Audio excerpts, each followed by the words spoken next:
নমস্কার বন্ধুরা, সুপ্রিয়া রান্নাঘরে আবারও একটা নতুন পর্বে তোমাদের সকলকে স্বাগত। আজকে মুসুর ডাল ও ভেন্ডি দিয়ে একটা দুর্দান্ত স্বাদের রেসিপি আমি তোমাদের সাথে শেয়ার করব। এই রেসিপিটা গরম ভাতের সাথে খেতে জাস্ট অসাধারণ লাগে। তাহলে চলো বন্ধুরা, দেখে নেওয়া যাক আজকের এই রেসিপিটা কিভাবে বানানো হয়। রেসিপিটা বানানোর জন্য এখানে 1.5 কাপ পরিমাণ মুসুর ডাল আমি 4 ঘন্টা মতো জলে ভিজিয়ে রেখেছিলাম। মুসুর ডালটা খুব ভালো মতো জলে ভিজে গেছে। এবারে এটা বেটে নেব। তার জন্য এখানে একটা মিক্সিং জার নিয়েছি। জারের মধ্যে সমস্ত মুসুর ডালটা এভাবে জল ঝরিয়ে দিয়ে দিচ্ছি। মুসুর ডালটা কিন্তু বাটার সময় জল ঝরিয়েই বাটতে হবে। জল সমেত বাটলে মুসুর ডালটা বাটার সময় পাতলা হয়ে যাবে আর রেসিপিটা বানানোর সময় সমস্যা হতে পারে। এবারে এর মধ্যে দিয়ে দিলাম পরিমাণ মতো লবণ। তারপরে মিক্সিং জারের ঢাকনাটা বন্ধ করে সমস্ত মুসুর ডালটা বেটে নিয়েছি। এবারে এই বেটে নেওয়া মুসুর ডাল একটা পাত্রের মধ্যে ঢেলে নিচ্ছি।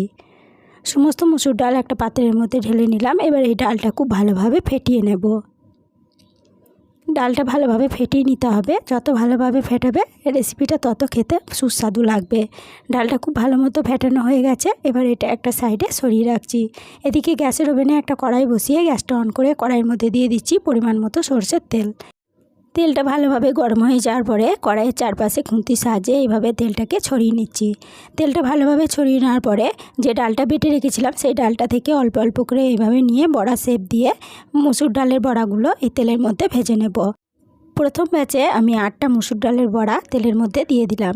এবার এই বড়াগুলো বেশ কিছুক্ষণ অপেক্ষা করছি এক পিঠ ভাজা হওয়ার জন্য। এক পিঠ যখন ভাজা হয়ে গেছে তখন এইভাবে উল্টে দিচ্ছি। অপর পিঠটা উল্টে দিয়ে এইভাবেই উল্টে পাল্টে মুসুর ডালের বড়াগুলোকে তেলের মধ্যে লাল লাল করে ভেজে নেব। উল্টে পাল্টে মুসুর ডালের বড়াগুলো লাল লাল করে ভেজে নিয়েছি। এবার এই বড়াগুলো তেল ঝরিয়ে তেল থেকে তুলে নিচ্ছি।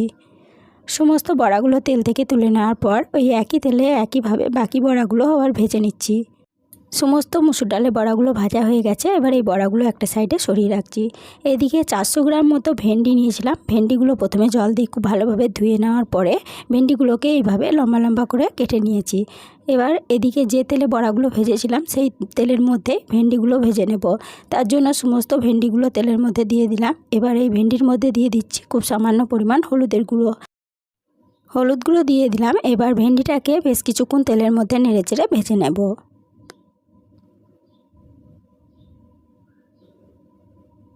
মিনিট 3 মতো ভেন্ডিগুলোকে তেলের মধ্যে নেড়েচেড়ে ভেজে নিয়েছি। এর বেশি আর ভেন্ডিগুলো ভাজবে না। এবার এই ভেন্ডিগুলো তেল ঝরিয়ে তেল থেকে তুলে নিচ্ছি। সমস্ত ভেন্ডিগুলো তেল থেকে তুলে নেওয়ার পরে ওই ভেন্ডি ভাজার তেলেই আবারও দিয়ে দিচ্ছি 1 টেবিল চামচ সরষের তেল। ফোড়নের জন্য দিচ্ছি একটা শুকনো লঙ্কা, হাফ চা চামচ কালো জিরে আর একটা তেজপাতাকে চিড়ে। ফোড়নটাকে ভালোভাবে ভেজে নিয়ে ফোড়ন থেকে যখন একটা সুন্দর গন্ধ বেরোতে শুরু করেছে তখন এর মধ্যে দিয়ে দিচ্ছি একটা বড় সাইজের পেঁয়াজ কুচি। পেঁয়াজটাকে আমি একটু মোটা মোটা করে এভাবে লম্বা লম্বা করে কুচি করে রেখেছিলাম। পেঁয়াজ কুচিটা এই তেলের মধ্যে দিয়ে দিচ্ছি। সমস্ত পেঁয়াজ কুচি দিয়ে দেওয়ার পরে এবার এই পেঁয়াজ কুচিটাকে তেলের মধ্যে বেশ কিছুক্ষণ নেড়েচেড়ে ভেজে নেব। পেঁয়াজ কুচিটা ভাজা হতে থাক আর ততক্ষণে একটা মশলা বানিয়ে নেব। তার জন্য একটা মিক্সিং জারের মধ্যে নিয়ে নিচ্ছি 1 টেবিল চামচ কালো সরষে, দিয়ে দিচ্ছি 2 টেবিল চামচ চিনেবাদাম। এখানে চিনেবাদামের বদলে তোমরা পোস্ত ব্যবহার করতে পারো, তবে পোস্তর অনেক দাম, সবার পক্ষে পোস্ত ব্যবহার করা সম্ভব হবে না। তার জন্য এখানে আজকে চিনেবাদাম দিয়ে এই রেসিপিটা বানাবো। দিয়ে দিলাম 4 টুকরো আদা আর 5টা কাঁচা লঙ্কা। তবে কাঁচা লঙ্কা ঝালটা তোমরা যেরকম খাবে সেরকম অনুযায়ী কম বেশি করে নিতে পারো। এবার এর মধ্যে দিয়ে দিলাম পরিমাণ মতো জল। মিক্সিং জারের ঢাকনাটা বন্ধ করে সমস্ত উপকরণ ভালোভাবে বেটে নিচ্ছি। সমস্ত উপকরণ খুব মিহি করে বেটে নিয়েছি। এবার এই বেটে নেওয়া মিশ্রণ একটা বাটির মধ্যে ঢেলে রাখছি। এবার এই বেটে নেওয়া মিশ্রণ একটা সাইডে সরিয়ে রাখছি। এদিকে পেঁয়াজ কুচিগুলোকে ভাজা হতে দিয়েছিলাম। এবার আবার একটু নেড়েচেড়ে পেঁয়াজ কুচিগুলো লাল লাল করে ভেজে নিচ্ছি। পেঁয়াজগুলো বেশ লাল লাল করে ভাজা হয়ে গেছে। এবার এর মধ্যে দিয়ে দেব বেটে রাখা মিশ্রণটা। সমস্ত বেটে রাখা মিশ্রণ দিয়ে দিলাম আর এই বাটিটা ধুয়ে দিয়ে দিলাম খুব সামান্য পরিমাণ জল। এবার গ্যাসের সিমটা মিডিয়ামে রেখে এই মশলাটাকে খুব ভালোভাবে কষিয়ে নেব। গ্যাসের সিমটা মিডিয়ামে রেখে মশলাটাকে 2 মিনিট মতো কষিয়ে নিয়েছি। আদা থেকে যখন কাঁচা গন্ধ চলে গেছে তখন গ্যাসের সিমটা একদম লোতে করে দিয়ে এর মধ্যে দিয়ে দিলাম হাফ চা চামচ হলুদের গুঁড়ো আর কালারের জন্য দিয়ে দিলাম হাফ চা চামচ কাশ্মীরি লঙ্কা গুঁড়ো। এবার গ্যাসের সিমটা লো টু মিডিয়ামে রেখে আবারও মশলাটাকে একটু ভালোভাবে কষিয়ে নিচ্ছি। গ্যাসের সিমটা লো টু মিডিয়ামে রেখে মশলাটা আবারও 4 মিনিট মতো কষিয়ে নিয়েছি। সম্পূর্ণ মশলা থেকে সম্পূর্ণ তেল ছেড়ে দিয়েছে। মশলাটা খুব ভালো মতো কষানো হয়ে গেছে।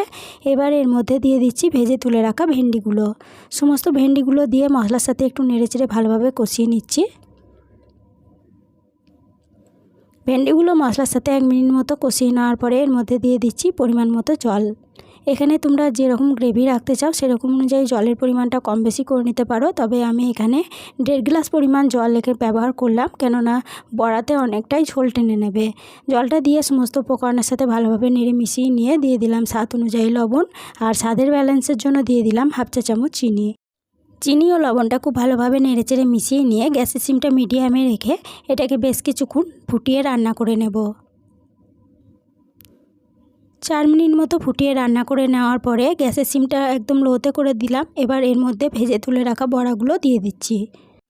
বড়াগুলো দিয়ে সমস্ত উপকরণের সাথে খুব ভালোভাবে নেড়েচেড়ে মিশিয়ে নিয়ে গ্যাসের সিমটা মিডিয়ামে রেখে বড়াটা ভেন্ডির সাথে বেশ কিছুক্ষণ ফুটিয়ে রান্না করে নেব।